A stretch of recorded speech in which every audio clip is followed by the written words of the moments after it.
My dear brothers, hey, I love you guys. Come on, wake up. Scared of trolls? No.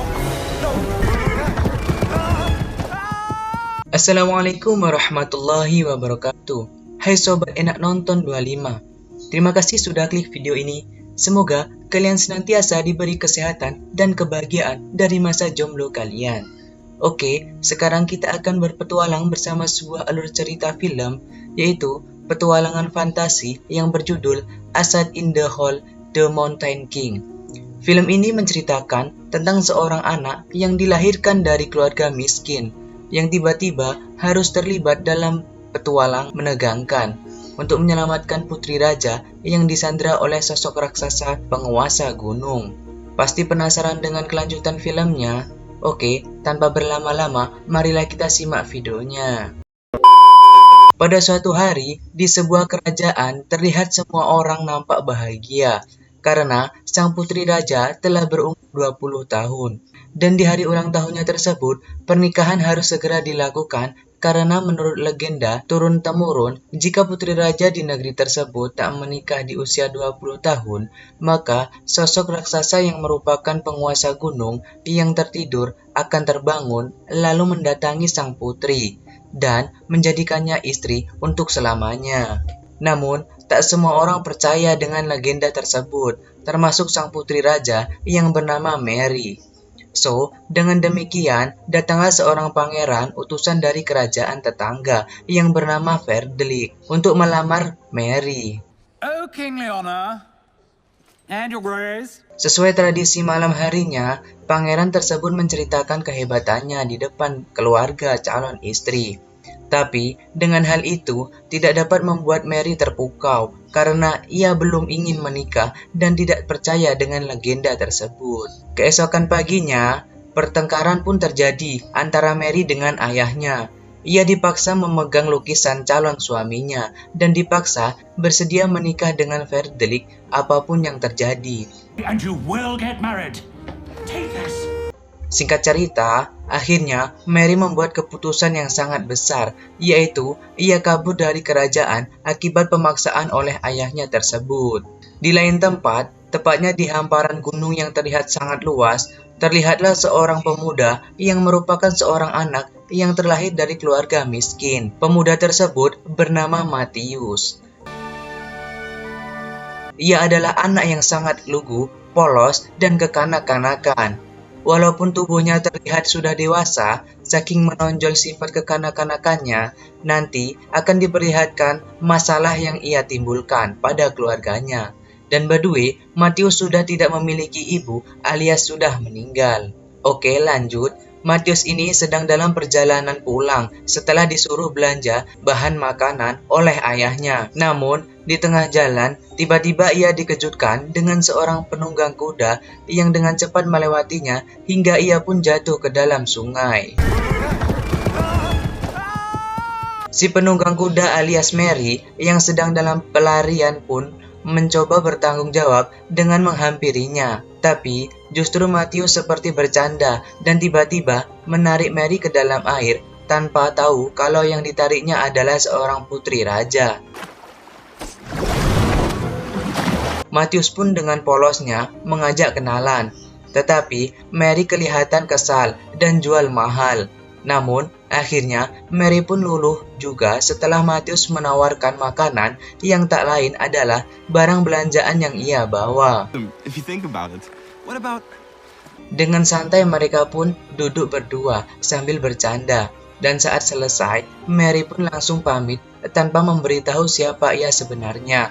Walaupun Matius sudah berulang kali bertanya. Matius akhirnya melanjutkan perjalanannya hingga sampailah di rumah. Saat itu, ayah dan kedua kakaknya menanyakan di mana bahan makanan yang telah dibelanjakannya. Tapi, ia dengan polosnya, Matius bilang ia jatuh ke sungai hingga semua bahan makanannya hanyut terbawa arus. Kedua kakaknya pun terlihat marah, namun sang ayah menenangkannya dan memutuskan untuk keluar berburu. Setelah dengan sabar menasehati Matius untuk menjadi lebih dewasa, sang ayah berpesan agar Matius jangan kemana-mana alias menjaga rumah. Tanpa waktu lama, berangkatlah ayah dan kedua kakaknya untuk berburu hingga malam hari pun tiba.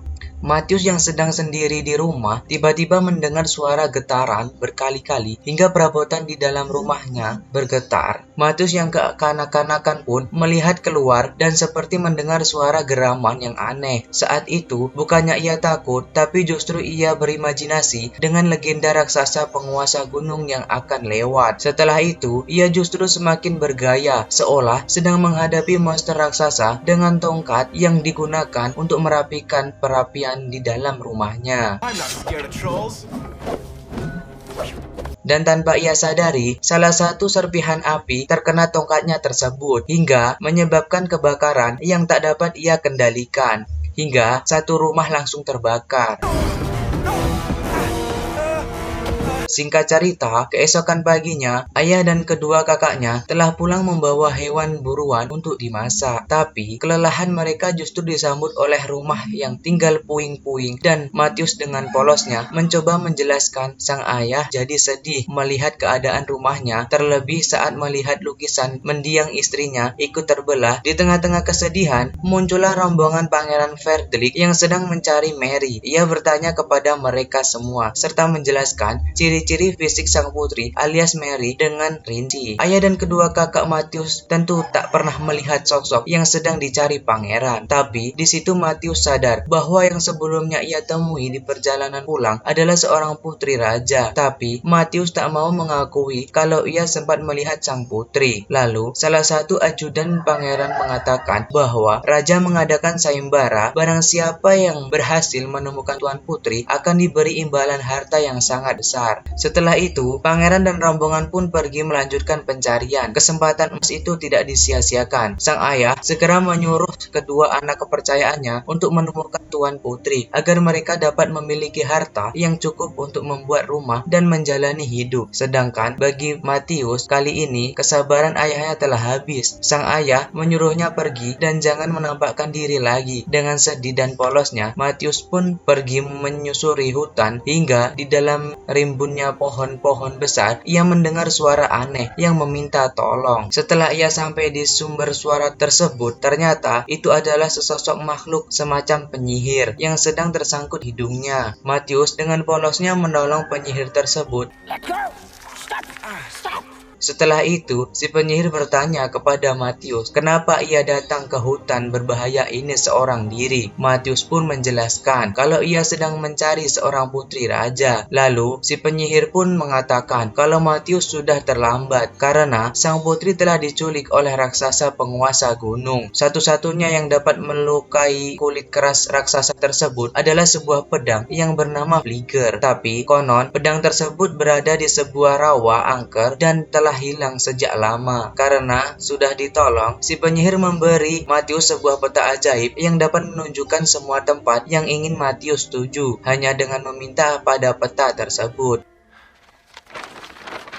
Akhirnya, Matius telah mengetahui lokasi untuk mengambil pedang Flieger. Lalu, ia berpisah dengan si penyihir untuk memulai petualangannya. Di tengah jalan, ia sempat menemukan kunci rambut sang putri. Dan lucunya, ia tak sadar kalau ia sempat berdiri di bekas jejak raksasa penguasa gunung. Sementara itu, di dalam kerajaan, seorang prajurit sedang melapor pada raja kalau mereka menemukan kuda tuan putri dan juga ada sebuah gigi yang sangat besar. Saat itu, sang raja menyadari kalau putrinya kemungkinan besar telah diculik oleh raksasa penguasa gunung. Di tempat berbeda alias di dalam hutan, kedua kakak Matius yang mendapat misi dari ayahnya, mereka tiba-tiba menemukan sebuah keranjang emas yang nampak lezat sekali. Karena lapar, mereka pun memakannya begitu saja dan sangat menikmatinya. Namun, entah dari mana, tiba-tiba ada beberapa gadis cantik yang datang menemani. Mereka pun merasa sangat senang dan mengikuti ajakan gadis tersebut sambil tertawa bersama. Secara kebetulan, saat itu dari kejauhan Matius mendengar suara orang tertawa yang ternyata setelah ia selidiki itu adalah kedua kakaknya yang masuk ke dalam sebuah gua. Matius pun mengikuti mereka dan menemukan sebuah apel emas yang terjatuh di depan mulut gua. Setelah itu, bagai terhipnotis, Matius pun tiba-tiba merasa senang sambil masuk ke dalam gua tersebut. Di sana, ia melihat pemandangan yang sangat nyaman dan indah, di di mana terlihat kedua kakaknya sedang asik makan disuapi gadis-gadis cantik.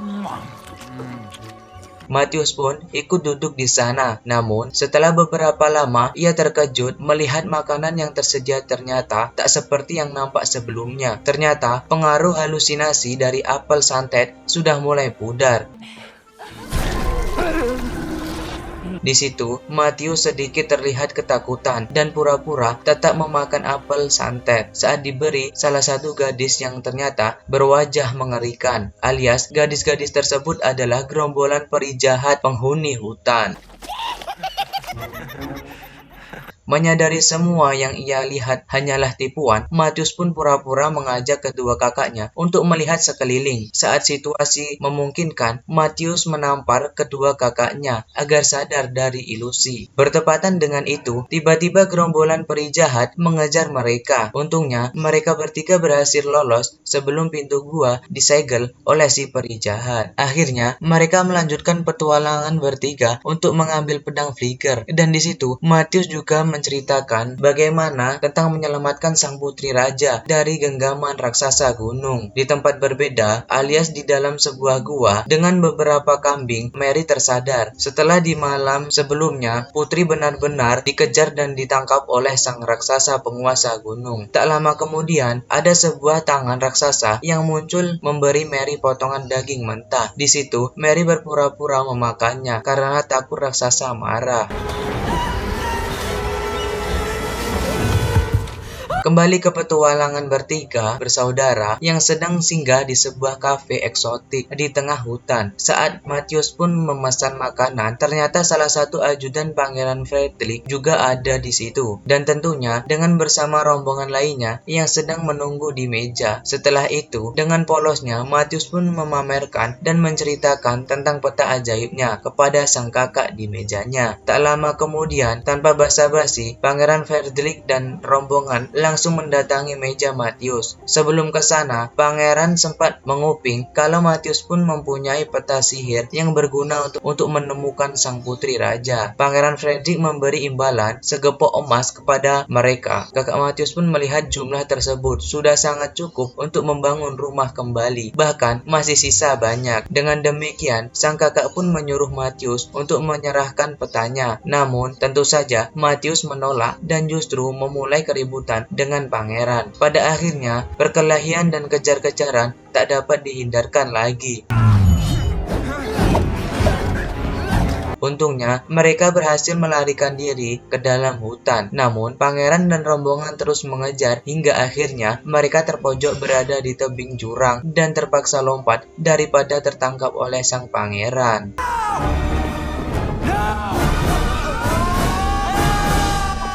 Petualangan pun dilanjutkan hingga mereka sampai di sebuah hutan lembab di mana ada papan peringatan ingin menyuruh siapapun untuk jangan masuk. Tapi karena sesuai dengan petunjuk peta, mereka pun tetap masuk hingga sampai ke sebuah rawa yang cukup menyeramkan dan berkabut. Karena kabutnya yang cukup tebal hingga membuat Matius terpisah oleh kedua kakaknya. Apesnya lagi, Pangeran Frederick dan rombongan berhasil menangkap kedua kakak Matius. Namun, di saat bersamaan, Matius berhasil menemukan pedang yang dimaksud. Singkat cerita, tertangkaplah kedua kakak Matius dan diikat. Tak lama kemudian, Matius pun tertangkap hingga akhirnya ikut diikat bersama kakaknya. Dengan peta ajaib yang telah menunjukkan lokasi Mary, rombongan pangeran pun mulai menyusuri jalan hingga malam pun tiba. Mereka beristirahat sejenak, tapi tiba-tiba tak lama kemudian terdengar suara gemuruh hingga tanah pun bergetar. Suara geraman itu semakin kencang hingga akhirnya datanglah raksasa sang penguasa gunung. Untungnya semua berhasil kabur. Namun salah satu kakak Matius dan Pangeran Frederick ditangkap oleh sang raksasa dan dibawa ke sarangnya. Dengan demikian, Pangeran Frederick bertemu dengan Putri Mary. Namun, karena terlalu banyak bicara menyombongkan diri, ia digetok oleh Mary hingga pingsan. Pada akhirnya, Mary berkenalan dengan salah satu kakak Matius dan dari sana ia jadi tahu kalau Matius sedang dalam perjalanan untuk menyelamatkannya. Kembali ke dalam hutan, setelah mencari-cari di tempat peristirahatan, akhirnya Matius menemukan pedang Fliegernya dan melanjutkan perjalanan dengan kakak sulungnya. Singkat cerita, akhirnya Matius sampai ke sebuah gua di dalam gunung. Semakin masuk ke dalam, ternyata terdapat ruangan yang sangat amat besar yang sepertinya sarang sang raksasa penguasa gunung. Mereka pun kembali berjalan dengan sangat perlahan dan berhati-hati hingga tiba-tiba Matius hampir terjatuh ke dalam sebuah lubang yang ternyata di bawah terlihat kakaknya dan putri Mary. Tanpa membuang waktu, mereka semua diselamatkan alias ditarik ke atas tanpa terkecuali Frederick sang pangeran. Mereka pun mencari jalan keluar, namun tiba-tiba terlihat dengan jelas sosok raksasa yang sedang tertidur pulas. Mereka pun harus melewatinya dengan sangat hati-hati karena tangan sang raksasa menghalangi jalan. Nah, saat tiba giliran terakhir alias gilirannya Pangeran Frederick, ia justru tersandung hingga membangunkan raksasa yang kemungkinan akan mengamuk. Mereka berlari keluar dan berencana menuju puncak gunung karena kelihatannya sebentar lagi matahari akan terbit. Karena ternyata raksasa tersebut berasal dari jenis troll yang hanya bisa aktif di malam hari dan akan menjadi batu jika terkena sinar matahari. Mereka terus berlari dan troll raksasa pun terlihat terus mengejar. Namun, setelah sampai di puncak, sinar matahari sayangnya belum kunjung datang. Tapi, troll raksasa sudah mendekati mereka. Matius pun berhasil melukai kaki raksasa dengan pedang Flieger. Ia kesakitan dan justru menghantam Matius hingga pedangnya terbuang terjatuh. Troll raksasa semakin mendekat. Mary mencoba mengulur waktu, namun itu semua tak terlihat berhasil. Tanpa basa-basi, troll raksasa yang sedang mengamuk terlihat akan menghantam mereka. Namun, nasib baik masih berpihak karena saat itu bertepatan dengan sinar matahari yang mulai terbit menyinari puncak gunung hingga akhirnya troll raksasa itu pun menjadi batu. Dan tanpa belas kasihan, Mary langsung menendang dengan sekuat tenaga hingga batu raksasa itu hancur berkeping-keping.